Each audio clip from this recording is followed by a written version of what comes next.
Estamos en la semana 3 de este estudio de los jueces. No sé cómo le ha parecido, no sé si Dios le ha hablado a sus vidas, no sé si el corazón suyo ha sido tocado, si su entendimiento ha sido transformado, pero es un libro muy, muy complicado. Si usted leyó, como les dejé la tarea la semana pasada, la vida de Gedeón, usted va a encontrar que más adelante Gedeón tuvo un hijo que se llamó Abimelech.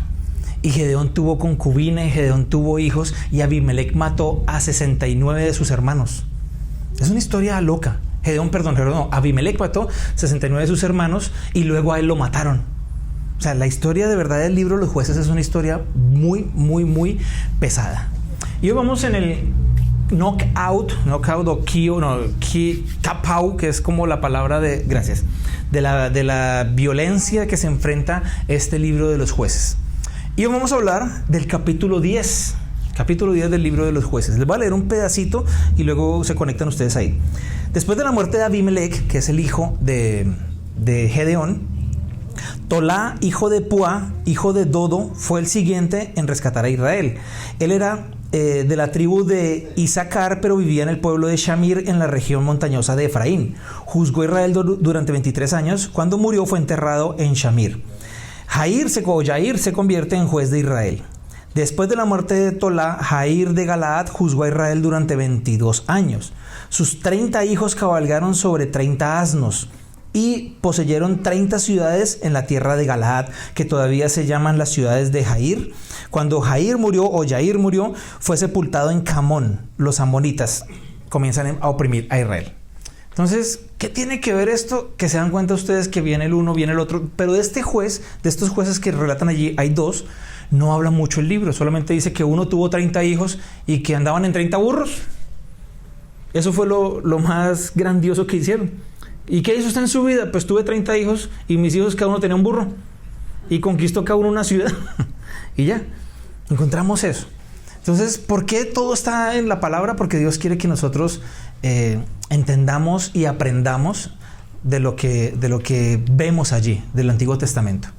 Y en el Antiguo Testamento vamos a encontrar el poder de Dios, y en el Nuevo Testamento encontramos el extremo amor de Dios a través de la gracia.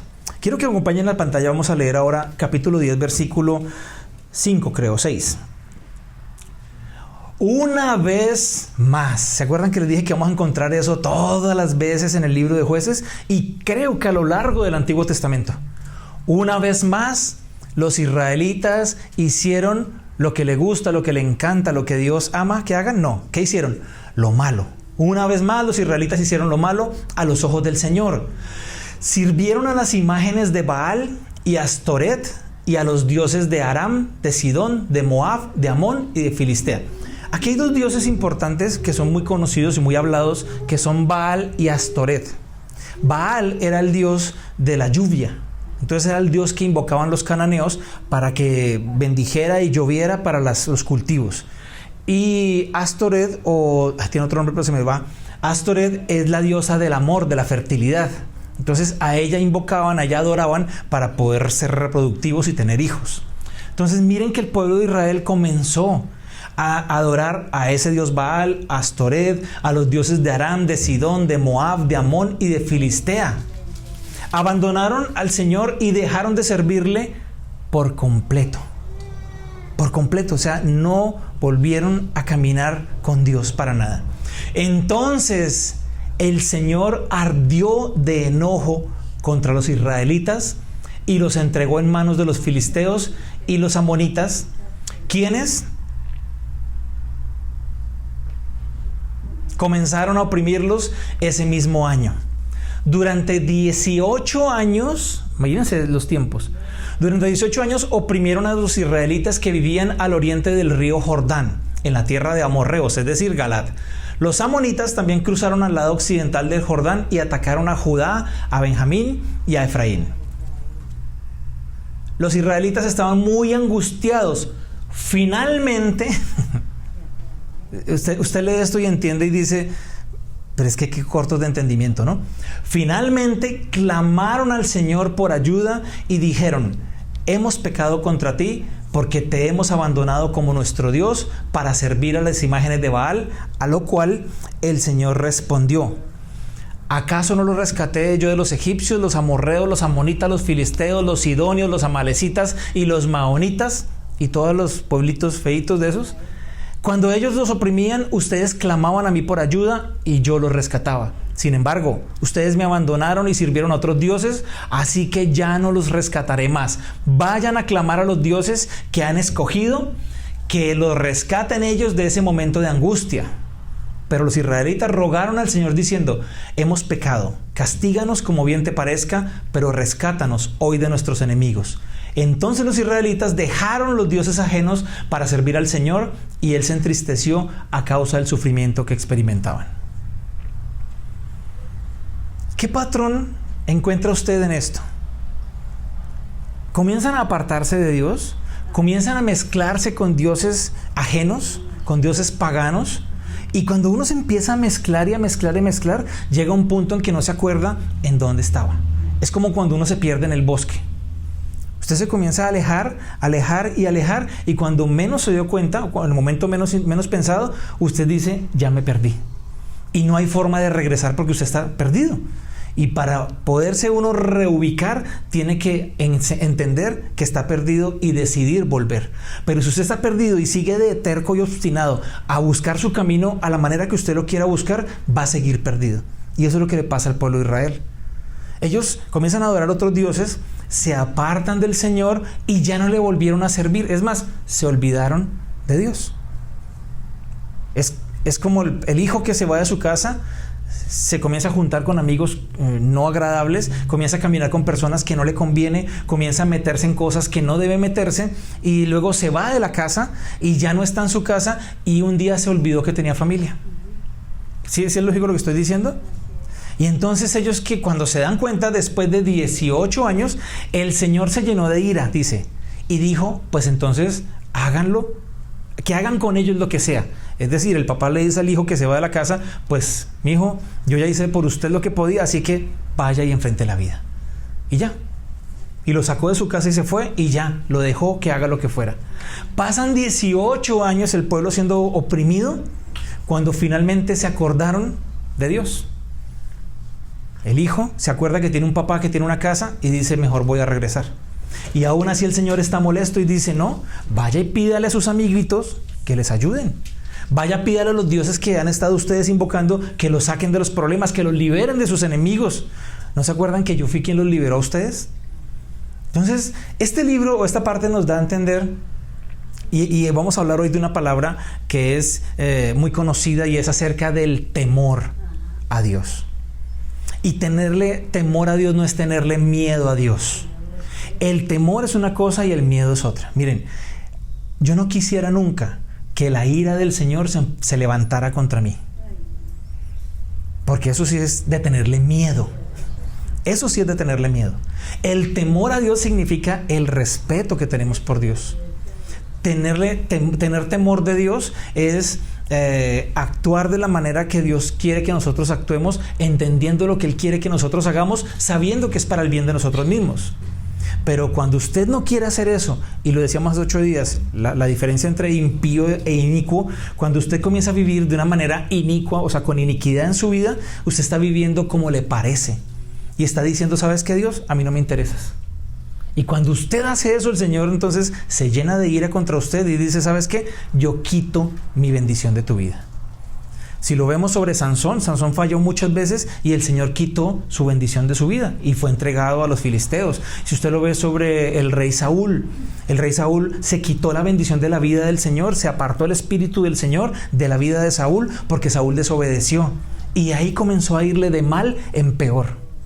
Entonces yo no quiero que eso suceda en mi vida, ni quiero que suceda en la vida de ustedes. Que el favor de Dios nunca se aparte de nosotros. Porque el favor de Dios es el que hace lo que dice Josué 1, que si tú te esfuerzas y eres valiente, todo, absolutamente todo lo que emprendas será prosperado. Al lugar donde fuera y pisara la planta de tus pies será bendecido. Eso es lo que hace el favor de Dios en mi vida. Pero cuando yo vivo como yo quiero y una vez más hago lo malo ante los ojos de Dios, va a llegar el día en que el Señor va a cansarse y va a decir: mi ira viene sobre ustedes. Y yo no quiero experimentar esa ira, como les decía. Entonces, en esos 39 libros del Antiguo Testamento vemos la sabiduría que hay allí y está compartida para que nosotros tengamos una descripción completa de quién es Dios. Porque a veces tomamos a Dios como el bombero, como el cuando necesito una ayuda. Entonces les decía hace 8 días, nuestro último recurso es orar. Pedimos plata prestada, llamamos a la vecina, buscamos al tío, al amigo y hacemos de todo, y al final decimos, no, pues no sé, me va a tocar orar, ponerme a orar porque no hay de otra. Cuando la oración debe ser lo primero. Buscar a Dios debe ser nuestra primera opción, no el último recurso. Entonces buscar al Señor debe ser siempre lo primero que nosotros debemos hacer. Entonces en esos 39 libros aprendemos a conocer a Dios y no podemos darnos el lujo de no conocer quién es Dios. Vamos a ver 3 puntos el día de hoy. Número 1.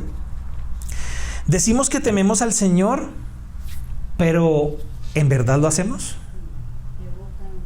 No estoy hablando de tener miedo, vuelvo y digo como ya lo expliqué en el punto anterior, no estoy hablando de tener miedo, estoy hablando de que debemos amarlo y respetarlo. Los israelitas sabían que debían hacerlo porque habían experimentado el porqué antes. Ellos sabían que debían temer, honrar al Señor. ¿Por qué? Porque ya sabían qué clase de Dios era Dios. Los israelitas en este punto de su historia ya sabían qué era lo que Dios había hecho en sus vidas, cómo los libertó de la cautividad de los egipcios, la cautividad de Egipto, cómo los atravesó por el Mar Rojo, cómo los sostuvo en el desierto durante 40 años, donde su calzado y su ropa no se desgastaba, donde cada día recibían un pan, un alimento diario, donde una nube los cubría en el día para que no se quemaran por el sol y una columna de fuego los protegía en la noche para que no murieran de hipotermia. Y experimentaron eso y luego fueron a la tierra prometida y lucharon y el Señor les dio victoria tras victoria tras victoria. Entonces el pueblo de Israel ya sabía qué clase de Dios era y ya sabían por qué debían temerle, en el sentido de respetarlo. Ahora, ¿qué ha hecho Dios en su vida? Usted puede decir, no, pues a mí los zapatos sí se me desgastan, a mí los pantalones sí se me rompen. Es más, a veces voy y compro pantalones rotos y pago más que si los comprara buenos. Es la moda de ahora. Usted puede decir, mi ropa sí se desgasta, a veces me toca comer poquito porque no hay para mucho. Pero si usted hace un análisis, Dios ha salvado su vida. Es más, en muchas ocasiones Dios le ha salvado a usted de la muerte sin usted saberlo. Y se lo aseguro, que Dios lo ha salvado a usted de muchas situaciones difíciles. En muchas ocasiones usted no lo ha sabido y en otras usted sí lo supo. Pero hasta el día de hoy Dios ha estado en medio de nuestra vida. Y Él ha hecho cosas por nosotros. Así que no podemos decir, pero es que acaso ¿qué ha hecho Dios por mí? ¿Saben cuánto ha hecho Dios por usted? Si usted está vivo y respirando, Dios ha hecho mucho por usted. Porque si la ira del Señor quisiera venir sobre nosotros, ni usted ni yo estaríamos vivos. Éxodo capítulo 20, versículos 18 y 19 dice: cuando los israelitas oyeron los truenos y el toque fuerte del cuerno de carnero, y vieron los destellos de relámpagos y el humo que salía del monte, se mantuvieron a distancia temblando de miedo. Entonces le dijeron a Moisés: háblanos tú y te escucharemos, pero que no nos hable Dios directamente, porque moriremos. Miren, dice, cuando escucharon los truenos y el toque del cuerno y vieron los destellos y los relámpagos y el humo, imagínense esa situación. Fue tanto el poder de Dios que se demuestra que eso es algo muy simple, muy sencillo para él. Pero cuando ellos vieron eso, dijeron: ¿sabe qué, Moisés? Mejor háblenos usted. Porque no queremos, nos da miedo acercarnos a la presencia de Dios. Miren, Dios en el Antiguo Testamento en muy pocas ocasiones muestra que Él habló directamente con las personas. Moisés es uno de ellos, de los que estuvieron cara a cara con Dios. Y dice que cuando Moisés bajó del monte Sinaí después de 40 días, su rostro resplandecía, porque estaba impregnado de la gloria de Dios, y era tan fuerte el resplandor que los israelitas no podían mirar a Moisés a la cara. Y su hermano tuvo que poner una manta sobre su cabeza para que ellos no se asustaran. Pero no todos podemos llegar a la presencia de Dios. Por eso Jesús vino a ser el intermediario. Si nosotros quisiéramos ir a la presencia de Dios por nosotros mismos y lográramos hacerlo, quedaríamos pulverizados inmediatamente. Porque el Señor no acepta el pecado. Porque Dios Padre no permite nada malo, ninguna mancha en nosotros. Por eso viene Jesús y dice: yo soy el intercesor entre mi Padre y los hombres, para que nosotros podamos ser aceptados, ser justificados y ser dignos y llegar a la presencia del Señor. Proverbios capítulo 19 versículo 10 dice: el comienzo de la sabiduría es el temor del Señor. Conocer al santo es tener discernimiento. Esto lo dice Nueva Versión Internacional. El comienzo de la sabiduría es el temor del Señor. Fíjense que no dice el temor al Señor, sino el temor del Señor. Conocer al santo es tener discernimiento. ¿Qué dice Nueva Traducción Viviente? El mismo versículo, Proverbios 9:10. El temor del Señor es la base de la sabiduría. Conocer al santo da por resultado el buen juicio. Es el mismo versículo en dos versiones diferentes. Entonces debemos buscar, dice el libro de Santiago: ustedes no tienen sabiduría porque ustedes no la piden. Pero el temor, el respeto al Señor, el querer conocerlo y caminar con Él es el principio de la sabiduría, de poder ser sabios. Y el temor del Señor se repitió a lo largo de Proverbios, capítulo 1, versículo 29, capítulo 3, versículo 7, capítulo 8, versículo 13, capítulo 24, versículo 21. Allí usted va a encontrar acerca del temor de Dios todo. Les repito este consejo que les he dado. Proverbios tiene 31 capítulos. El libro Proverbios tiene 31 capítulos. Es el libro de la sabiduría. Lo escribe Salomón, quien le pidió sabiduría al Señor, y el Señor se la concedió. Y este hombre escribe 31 capítulos acerca de la sabiduría. Consejo: lea usted un capítulo cada día. Un capítulo al día. Hoy, ¿qué día es? 23. Pues lea hoy el capítulo 23. Habrá días que usted va a leer un capítulo de 10 minutos. Habrá días que usted va a leer un capítulo en 3 minutos. Pero lea un capítulo diario y va a adquirir mucha sabiduría. En Proverbios habla de que el que se junta con necios, pues necio se convierte. Y eso es verdad. Dime con quién andas y te diré quién eres. A menudo le tenemos miedo a lo desconocido porque hay un nivel de incertidumbre. Sin embargo, reducimos nuestro temor del Señor a un simple nivel de respeto alto y decimos: eso es suficiente. Pero el temor del Señor no es solamente respetarlo porque Él es nuestro Padre. El temor al Señor es entrar confiadamente al trono de la gracia y caminar con Él. Conocer al Señor es temer al Señor. Y usted no puede conocer a alguien si no camina con ese alguien. Usted puede distinguir a alguien y ver a una persona y decir: yo sé que él se llama Pedro y él se llama Juan. Y tal vez viven en la calle verde, y manejan un carro rojo. Pero cuando usted camina con esa persona y se da tiempo de pasar tiempo con esa persona y comparte con esa persona, usted comienza a conocer a esa persona y ya sabe qué le gusta, ya sabe cómo se comporta, ya sabe cuáles son sus reacciones y ya sabe qué clase de confianza puede tener usted con esa persona o no puede tener con esa persona. Lo mismo pasa con el Señor. El temor al Señor es conocer quién es Dios. Porque si yo no lo conozco, yo solamente le tengo un respeto políticamente correcto, por decirlo así. Lucas capítulo 1, versículo 50 dice: Él muestra misericordia de generación en generación. La misericordia es para los que temen a Dios de generación en generación. Entonces, el temor al Señor viene para mí, viene para mis hijos, viene para los hijos de mis hijos, porque eso va pasando de generación en generación. Uno de los ejemplos más claros de esto es Juan el discípulo. Juan caminó con Jesús 3 años. Juan es conocido como el discípulo amado. Cuando Jesús fue entregado en la cruz, el único que acompañó a María y a María su madre y a María Magdalena fue Juan.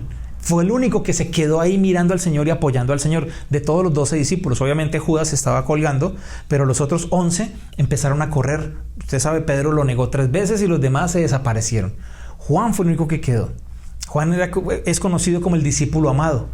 Y Juan caminó 3 años con Jesús. Juan fue discipulado por Jesús. Juan comió con Jesús. Juan vio los milagros de Jesús. Juan tuvo una relación personal con Jesús. Pero en Apocalipsis capítulo 1 versículo 17 Juan escribe lo siguiente: cuando lo vi, está hablando de Jesús, caí a sus pies como muerto, pero él puso la mano derecha sobre mí y me dijo: no tengas miedo, yo soy el alfa, yo soy el omega, yo soy el primero, yo soy el último. Cuando Juan vio a Jesús en su esplendor y en su majestuosidad, cayó muerto de miedo. Y miren de quién estoy hablando: del Juan que en vida caminó con Jesús 3 años. el Juan que se quedó al lado de Jesús, el Juan que estuvo con él todo el tiempo, cuando lo volvió a ver en su majestuosidad, sintió miedo y el Señor le dijo: no te preocupes, porque yo soy el primero y yo soy el último, yo soy el mismo y no voy a cambiar nunca. Es lo que le está diciendo el Señor. ¿Cómo tratamos a Jesús? ¿Como alguien a quien alabar con mucho temor, con mucho miedo, o como un hermano? Yo les he contado que cuando empecé a sentir en mi corazón servir al Señor, tuve visiones en sueños de estar yo en pie frente a una multitud hablando del Señor. Y yo comencé a inquietarme por hacer algo diferente. Y comencé a hablar con el Señor. Yo no sabía qué era orar. Yo solamente empezaba a hablar en las noches. Repetía el Padre Nuestro, repetía el Ave María, creo que se llama el otro. Repetía el Ángel de mi guarda, es una oración que tenemos allá en Colombia. Y después de repetir esas oraciones, porque era lo que yo sabía hacer, yo empezaba a hablar con el Señor. Y yo le decía: si tú eres mi Padre, porque es lo que yo sé, que tú eres mi Padre, y Jesús es tu Hijo, entonces Jesús y yo somos hermanos, le decía al Señor. Jesús y yo somos hermanos, así que yo te pido que me des a mí lo que le diste a Jesús. ¿Cuál es la relación que usted tiene hoy con Jesús? ¿El Dios del crucifijo que está en una casa? ¿El Dios que está en un cuadro plasmado, se me cruzan las palabras, discúlpenme, plasmado en la última cena? ¿El Dios que llevo en una estampita? ¿El Dios que guardo en un escapulario, en una cadena, en una cruz? ¿O es mi amigo, mi hermano? Porque ese es el nivel de relación que Él quiere que nosotros tengamos. Una relación de total respeto y de temor. No sé si usted dice que tiene temor al Señor, pero no sé si lo demuestra. Y si no lo tiene, la idea es que a partir de hoy comencemos a tener temor al Señor. Y el temor, vuelvo y les digo, es tener una relación personal con Él. Eclesiastés capítulo 12 versículos 13 y 14 dice: aquí culmina el relato. Eclesiastés lo escribe también Salomón, el mismo que escribió Proverbios. Mi conclusión final es la siguiente: teme a Dios, o sea, camina con Dios y obedece sus mandatos, porque ese es el deber que tenemos todos. Dios nos juzgará por cada cosa que hagamos, incluso lo que hayamos hecho en secreto, sea bueno o sea malo. ¿Se dan cuenta que en el Jueces capítulo 10 decía: una vez más los israelitas hicieron lo malo ante los ojos del Señor? ¿Por qué escriben específicamente ante los ojos del Señor? Porque el Señor tiene ojos en todas partes. Usted se puede esconder detrás de una pared, usted se puede esconder detrás de una manta, usted se puede esconder detrás de un carro, donde nadie lo vea, pero ante los ojos del Señor usted y yo nunca nos podremos esconder. Por eso dice: incluso lo que hagamos o lo que hayamos hecho en secreto, sea bueno o sea malo. Sigamos. Número 2. Necesitamos admitir nuestros errores, confesar nuestros errores. Es uno de los más grandes problemas que tenemos nosotros los seres humanos, que no admitimos y no confesamos. Dice la palabra en Santiago, creo que lo tengo aquí, sí, Santiago 5:16: confiésense sus pecados unos a otros. Pero ¿en qué nivel se confiesan los pecados unos a otros? En un nivel de madurez. Yo no puedo ir a confesarle mis pecados a una persona que no es madura en el evangelio. Por ejemplo, yo no puedo confesarle mis pecados a una persona chismosa, a una persona que es inmadura en el evangelio. ¿Por qué? Porque esa persona convierte mi confesión en un chisme general. Y eso es muy peligroso. Yo no puedo hacerlo. Cuando la Biblia dice confiésense sus pecados unos a otros, está hablando usted que está en un nivel menor o inferior espiritual, confiese sus pecados a una persona que tenga un poco más de madurez que usted, que no la va a juzgar, que no la va a señalar, sino que le va a ayudar a ser liberado. Entonces debemos confesar. A nosotros no nos gusta reconocer.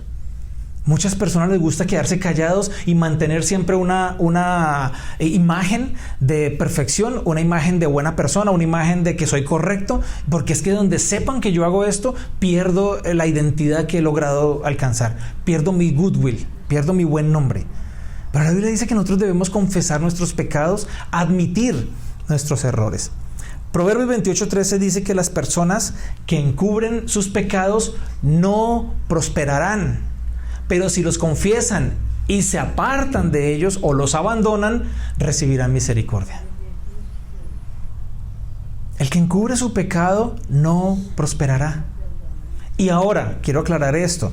Cuando estamos hablando de confesar nuestros pecados, no tiene que ser públicamente. Venir usted aquí el día que estamos reunidos en la iglesia, decir, deme el micrófono, pararse al frente y decir, yo quiero confesar mis pecados, yo quiero que ustedes sepan mis pecados, porque no se trata de eso, porque eso es escarnio público, eso es humillación pública. Cuando estamos hablando de confesar nuestros pecados, es ir a la presencia del Señor y Él los sabe, Él los conoce. Si yo no se los confiese, Él ya sabe qué he hecho yo y qué no he hecho yo.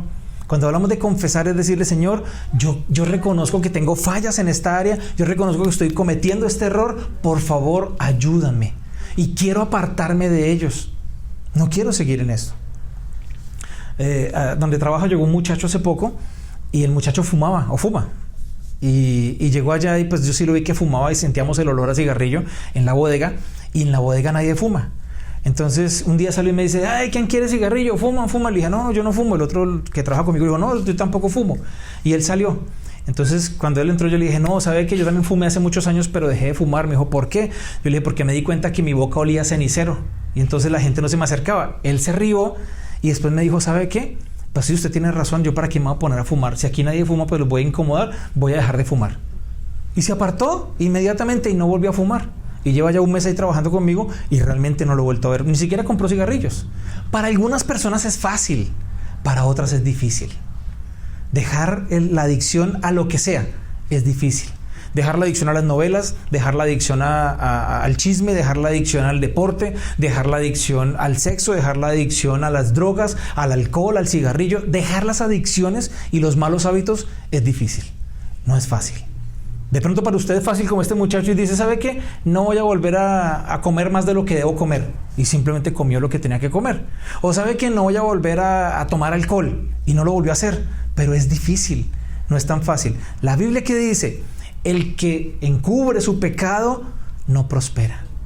Miren, cuando usted va a reuniones de alcohólicos anónimos, lo primero que le piden a un alcohólico anónimo, ¿qué es? Que reconozca. Yo debo reconocer mi condición. Si yo no la reconozco, la mayoría de personas que llegan a Alcohólicos Anónimos dicen, yo no soy alcohólico, yo no tengo problemas con el trago, los que tienen problemas son ellos. Y ahí, ¿qué pasa? No va a prosperar porque no está reconociendo su real situación. Entonces, si yo tengo problemas con cualquier otra cosa en mi vida y no la reconozco, no voy a prosperar porque sigo cometiendo el error. A veces me engaño a mí mismo. La gente me dice, miren, teníamos un amigo hace muchos años que fue pastor, ahora no es pastor, se retiró de todo. Y este hombre tenía problemas con toda la iglesia, nadie lo quería. Y nadie lo pasaba porque era un tipo soberbio, era un tipo pedante, era grosero con la gente, altanero, él humillaba a las personas, él no amaba a nadie. Era un tipo, de verdad que la gente se acercaba y decía, no quiero estar con él. Aparte, adicional de todo, tenía una halitosis, o sea, tenía un aliento de verdad, pero pesado, muy, muy pesado. Entonces la gente no quería acercársele a él. Y él decía, es que el problema es la gente. Es que esta gente no entiende lo que yo le quiero decir. Y tenía un problema con otro grupo de personas y decía, es que esos jóvenes son unos bulliciosos, son unos peleadones. Y él siempre le echaba la culpa a todo el mundo, pero nunca reconoció su falta. Y nunca reconoció su falta y nunca reconoció sus errores, nunca reconoció que él tenía problemas como persona, problemas de relaciones, tenía problemas de soberbia y él nunca lo reconoció. Terminó separándose de la esposa, viviendo con otra mujer, apartándose de la iglesia y ahora no sé en qué anda. Entonces el que no reconoce su pecado, el que lo encubre, no prospera. Pero quien lo reconoce y se aparta de él, recibe bendición. Creo que ha sido muy claro hasta ahí. Jueces capítulo 10. Versículos 11 al 14 dicen, los israelitas estaban muy angustiados. Entonces, finalmente, me causa un poco de gracia esta parte, ¿no? Después de 18 años de ser sometidos, de ser abusados, más hace 8 días hablamos de Jueces capítulo 6 sobre la vida de Gedeón. Y les decía que el pueblo era tan oprimido que no podían ni siquiera cultivar, porque cultivaban y las cosechas se las robaban los enemigos. Gedeón estaba en una cueva, se me olvidó decirles eso. Gedeón estaba en una cueva limpiando el grano. cuando usted cultiva trigo, tiene que lanzarlo hacia arriba, no sé cómo se llama exactamente esa técnica, pero usted lo tiene que lanzar hacia el viento para que el viento se lleve la cascarita y caiga el grano. Entonces eso toca hacerlo al aire libre, para que se lance fuerte y el viento lo sople. Imagínense cómo lo hizo Gedeón dentro de una cueva, si en una cueva no sopla el viento. Era difícil, pero el hombre lo estaba haciendo allá. Era recursivo para hacer las cosas. Por eso Dios llama a ocupados y no a desocupados. Si usted quiere servir al Señor, póngase a hacer algo. El Señor llama a gente ocupada, no a gente desocupada. El Señor no llega a decir, ay, venga, usted que está ahí viendo televisión en su casa, que no hace nada más, que solo se rasca la cabeza y pide que le traigan una soda, ¿por qué no me ayuda en la obra del Señor? El Señor va a llamar a la gente que tiene 2 trabajos, que tiene un horario de 4 de la mañana a 8 de la noche, que está sábados, domingos ocupado, que no tiene tiempo para nada. El Señor va a decir, te necesito para que me sirvas. Porque somos personas proactivas, somos personas que no estamos esperando que nos den, somos personas que queremos dar más, y el Señor prospera nuestro tiempo, el Señor prospera nuestras finanzas y el Señor prospera nuestra vida en general. Entonces dice que finalmente, después de tanto rollo, tanta pelea, finalmente dijeron, ay, pues verdad que hay un Dios. Señor, clamaron al Señor por ayuda y dijeron, hemos pecado contra ti porque te hemos abandonado como nuestro Dios para servir a las imágenes de Baal. ¿Qué hicieron? Reconocieron. Confesaron su pecado, reconocieron su pecado. Dice el que sigue, ¿acaso no los rescaté yo de los egipcios, los amorreos, los amonitas, los filisteos, los sidonios, los amalecitas y los maonitas? Cuando ellos los oprimían, ustedes clamaban a mí por ayuda y yo los rescataba. Sin embargo, ustedes me abandonaron y sirvieron a otros dioses, así que ya no los rescataré más. Vayan a clamar a los dioses que han escogido, que los rescaten ellos de este momento de angustia. Exageramos un poco el amor que es igual, que la gracia es igual a la misericordia. Y pensamos a veces que el amor debería ser solo eso, amor. Pero Dios es un Dios celoso. Dios no comparte su gloria con nadie. Por eso decimos siempre que, o mejor, cuando le preguntan al Señor de los mandamientos de la ley, que eran más de 600, casi 700, ¿cuál es el más importante? Le preguntan a Jesús, Mateo 22, 36. ¿Cuál es el mandamiento más importante, Señor? De la ley, ¿cuál es el mandamiento más importante? Y Él dice, oye Israel, el Señor tu Dios, un solo Dios es. Así que ama al Señor tu Dios con todo tu corazón, con toda tu alma, con toda tu mente y con todas tus fuerzas. Dios es un Dios celoso. Por eso hablamos que el primer lugar de nuestras vidas lo debe ocupar Dios. Él no comparte su gloria con nadie y Él no quiere que usted lo cambie a Él por sus hijos. Él no quiere que lo cambie a Él por su trabajo. Él no quiere que lo cambie a Él por su carro. Él no quiere que lo cambie a Él por su casa. Yo le doy gracias a Dios por todas las cosas, bendiciones materiales, pero nunca una bendición material va a ser más importante que Dios. Nunca mis hijos van a ser más importantes que Dios. Nunca mi esposa va a ser más importante que Dios. Y nunca yo voy a ser más importante que Dios. El primer lugar se lo lleva Él. Porque si algo o alguien ocupa el primer lugar en mi vida, eso se llama idolatría. Y cuando soy idólatra, el Señor se vuelve celoso. Y entonces dice, pues vaya, dígale a su carrito, dígale a su casita, dígale a sus hijos que le resuelvan el problema. Pero cuando yo reconozco que Dios es mi Señor, Él me responde. Número 3, y finalizamos. Debemos expresar remordimiento, arrepentimiento. Debemos arrepentirnos. Es que no solo es confesar, sino es arrepentirse. Y arrepentirse es decir, yo metí las de caminar, decimos en Colombia, yo me equivoqué, yo fallé. Y arrepentirse no es ese momento de decir usted, no lo vuelvo a hacer, y a los 2 meses lo vuelve a hacer. Arrepentimiento es decir, me aparto de esto y nunca más vuelvo a fallar en la misma área. Marcos capítulo 6, versículo 12, relata lo que hicieron los discípulos. Entonces los discípulos salieron y decían a todos que se arrepintieran de sus pecados y volvieran a Dios. Arrepiéntanse de sus pecados y regresen al Señor.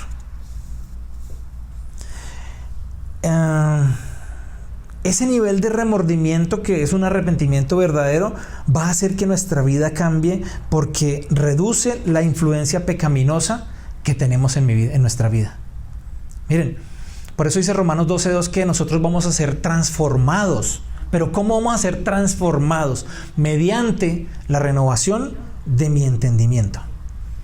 Entonces, si yo pienso en el problema y pienso en el problema y pienso en el problema comienza a gobernar mi vida. Pero si yo me enfoco en el Señor y en el Señor y en el Señor, entonces Él se encarga de solucionar el problema. Yo hace mucho tiempo, muchos meses y muchos años, no me preocupo por la parte económica en mi vida, no me preocupo por mi salud. Cuido mi salud, tengo que hacerlo.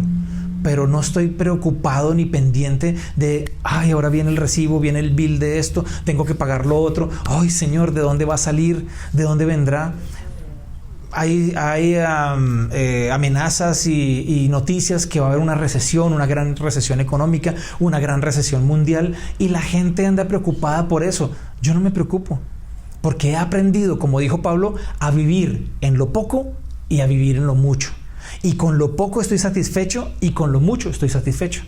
Entonces, si hoy tengo para ir a un restaurante y comer 3 veces al día en un restaurante y pagar 35% de tip, está bien.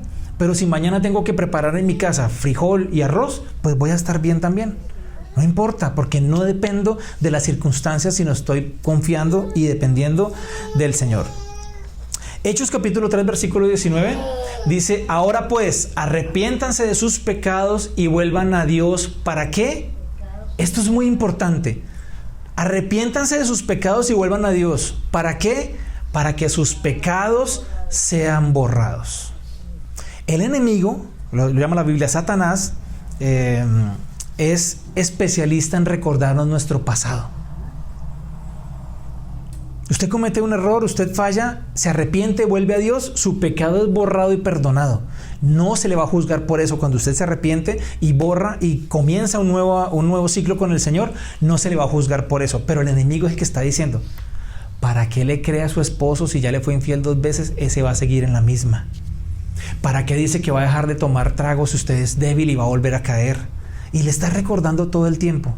¿Para qué le cree la gente si usted es un mentiroso o usted es una mentirosa? A usted nadie lo va a querer porque la gente lo mira mal. Y siempre estamos como que, ¿para qué me esfuerzo si sé que voy a fallar? Pero con la Biblia lo está diciendo en Hechos: arrepiéntanse de sus pecados y vuelvan a Dios para que sus pecados sean borrados. Y los israelitas finalmente hicieron eso. Vamos a verlo en Jueces capítulo 10, versículos 15 y 16. Pero los israelitas rogaron al Señor diciendo: hemos pecado.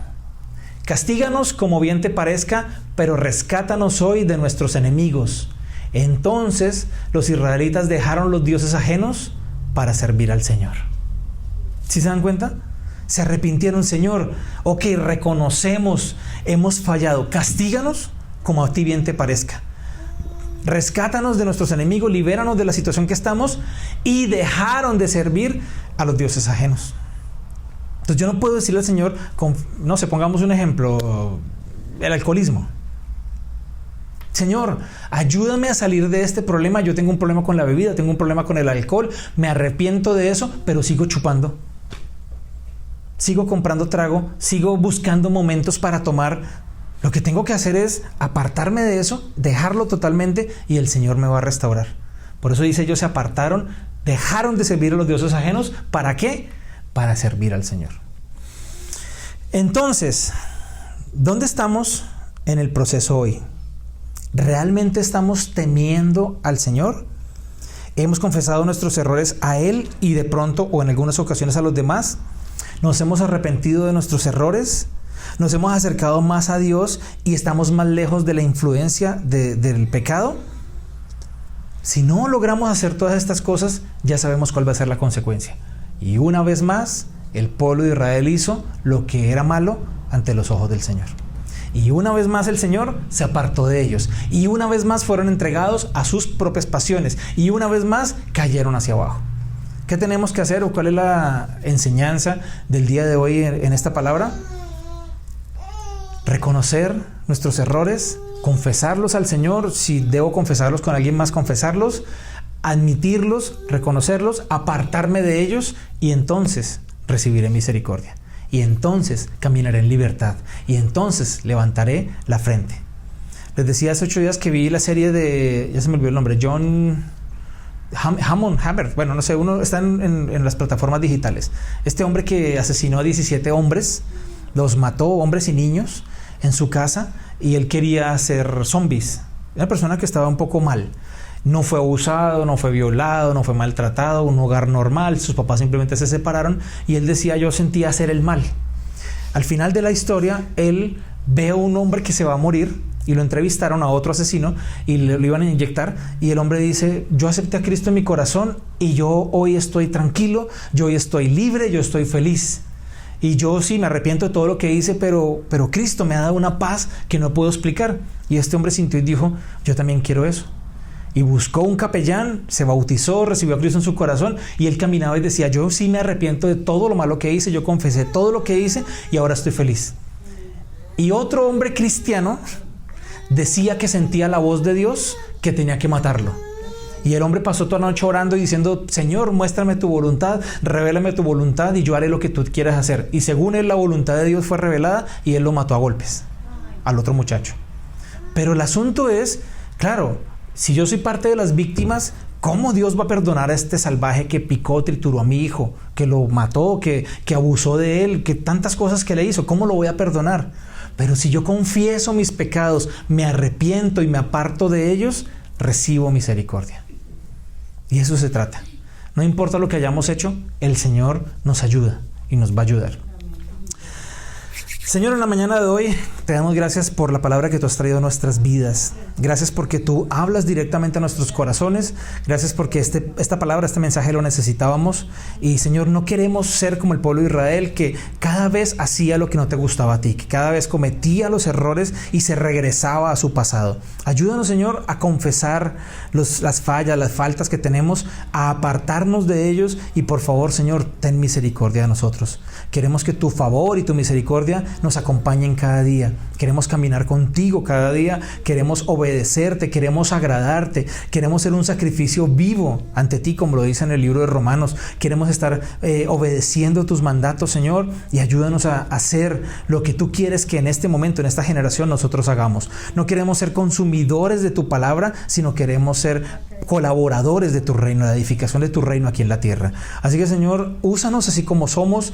Tú nos recibes con nuestros errores, con nuestras fallas, con nuestros defectos. No debemos esperar la aprobación de nadie, sino solamente la tuya. Y hoy tú nos estás diciendo: si te arrepientes y te apartas, yo voy a darte misericordia y te voy a alcanzar todos los días, porque yo soy el mismo ayer, hoy y por los siglos. Así que te damos gracias, Señor, en esta mañana, y oramos para que tu presencia nos acompañe en todo tiempo. Guárdanos de todo mal y peligro.